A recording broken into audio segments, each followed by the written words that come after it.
이사야서 5장 21절에서 23절까지 말씀입니다.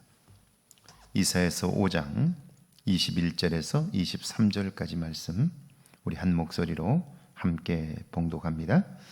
스스로 지혜없다 하며 스스로 명철하다 하는 자들은 화 있을진저, 포도주를 마시기에 용감하며 독주를 잘 빚는 자들은 화 있을진저, 그들은 뇌물로 말미암아 악인을 의롭다 하고 의인에게서 그 공의를 빼앗는도다. 아멘. 하나님의 말씀입니다. 할렐루야.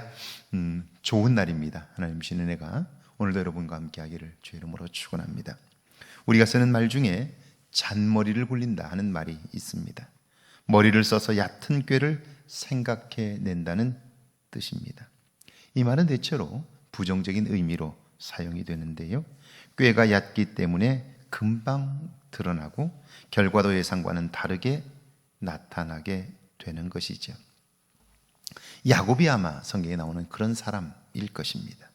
그는 아버지 유산을 더 많이 얻기 위해서 장자를 꿈꾸었습니다.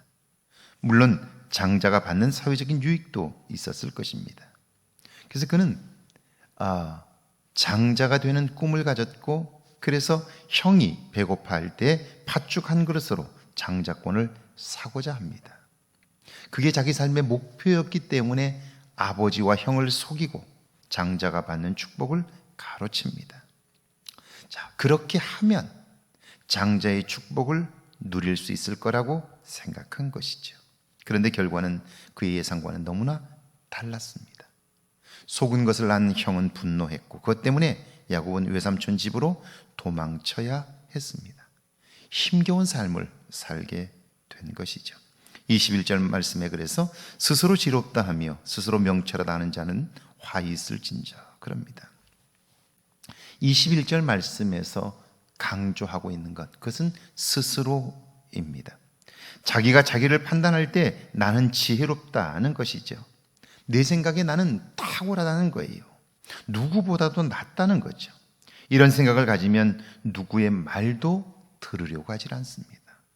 내가 다 알고 바른 판단을 하기 때문이죠. 그러니까 누구의 말도 들으려고 하지 않고요, 과거 살아왔던 방식대로 그냥 살아가는 거예요.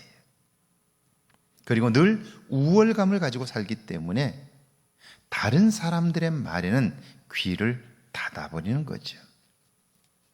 이런 사람은 하나님도 의지하지 않습니다.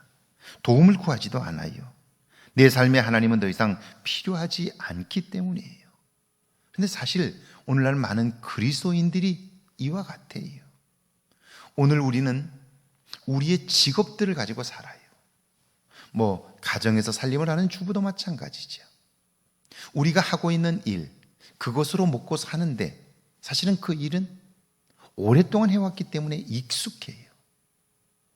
그러니까 하나님이 도와주시지 않아도 그 일은 잘할 수 있는 거예요. 그러다 보니까 하루하루를 우리에게 주어진 일을 하면서 살아가는데, 그것으로 생업을 유지해 가는데, 먹고 사는데, 그런데 그 일은 익숙하기 때문에 하나님이 도와주시지 않아도 할 수 있는 거죠. 그래서 하나님을 믿는다고 하지만, 하나님을 의지한다고 하지만 실제로 삶을 들여다보면 그리스도인이라 할지라도 하나님을 의지하지 않아요. 내가 살아온 방식, 내가 살아온 기술, 그것으로 하루하루를 살아가는 거예요. 그러다 보니까 나도 모르게 하나님 없이도 잘 살 수 있다고 생각하게 되는 것이죠. 그런데 여러분, 그렇게 살면서 오늘 나는 어떻습니까? 삶의 기쁨이 있습니까? 미래에 대한 소망이 있습니까? 가슴 뛰는 무언가가 내 속에 있습니까? 그저 하루하루를 이렇게 살아간다면 어느 순간 나는 지쳐버리게 되고요, 삶의 의미를 찾을 수 없게 되는 거예요. 매일매일 하나님과 동행해야 하는 이유는 먹고 사는 문제도 중요하지만 내 삶에 살아야 할 이유를 발견하기 위해서라도 우리는 하나님과 동행해야 하는 것이죠. 그러니까 이 땅을 살면서 매일매일의 익숙한 삶으로부터 벗어나는 일, 그리고 그것에서 늘 자기 자신을 새롭게 하는 일이 중요한 것이죠. 왜냐하면 나는 하나님이 아니에요. 내 삶에는 모르는 것들이 너무나 많고 할 수 없는 것들이 많기 때문이죠. 그러므로 하나님이 없다면 나는 아무것도 아닙니다. 이것이 지혜롭고 명철한 사람의 고백인 것이죠. 22절에 포도주를 마시기에 용감하며 독주를 잘 빚은 자들은 화 있을 진저. 하나님을 떠난 사람은 삶의 무게를 이기지 못해 버거움을 이길 수 있는 방법들을 찾습니다. 그중 하나가 술이죠. 술은 오늘 내 삶의 고통을 잠시 잊게 해줘요. 잠시이지만 마음을 즐겁게 해줍니다. 그래서 포도주와 독주를 곁에 두면 어느 결인가 그는 술에 의존하게 돼요. 시간이 좀 더 지나면 술이 그의 삶을 이끌어가게 돼요. 스스로 지혜롭고 명철하다는 사람들이 빠지는 함정인 것이죠. 삶이 힘들다고 느끼기 때문에 술에 의존하고 쾌락을 추구하게 되는 거죠. 20절 말씀을 보니까 그들은 뇌물로 말미암아 악인을 의롭다 하고 의인에게서 그 공의를 빼앗는도다. 스스로 지혜롭고 명철하다고 생각하는 사람은 교만한 사람이라고 한다면 그 사람은 반드시 욕심의 지배를 받습니다. 왜냐하면 사람은 이 땅에서 사는 동안 무언가 목표가 있어야 합니다. 목표가 없다면 사는 즐거움도 없기 때문이죠. 자기 자신을 신뢰하고 자기를 최고라고 여기는 사람은 모든 면에서 뛰어나야 합니다. 그러므로 소유의 많음으로 자신을 과시하려고 하는 거죠. 그것을 능력이라고 생각하는 거예요. 그러므로 뇌물도 마다하지 않습니다. 돈이 된다면 악인도 선하다고 하고 의인도 죄인 취급합니다. 그 사람은 돈이 삶의 목적이 되었기 때문에 그의 삶은 왜곡될 수밖에 없는 거죠. 그리고 한순간에 그 삶은 무너지는 거예요. 욕심과 교만 위에 세워진 인생, 한순간에 추락하게 된다.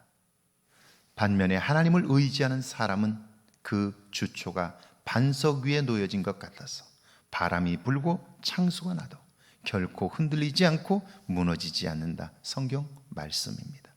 오늘 하루 그냥 살 수 있습니다.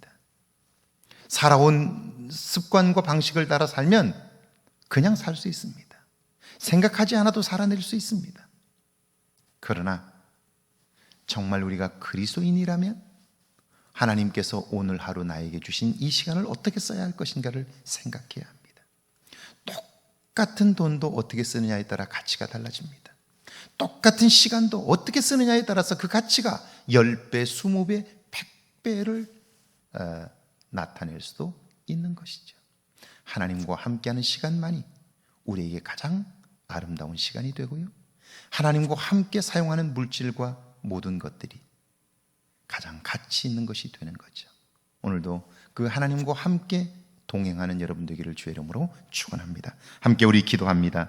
나 자신의 부족함을 알게 해달라고요, 왜곡된 내 모습을 발견하게 해달라고요, 함께 나를 보게 해달라고 함께 기도합니다.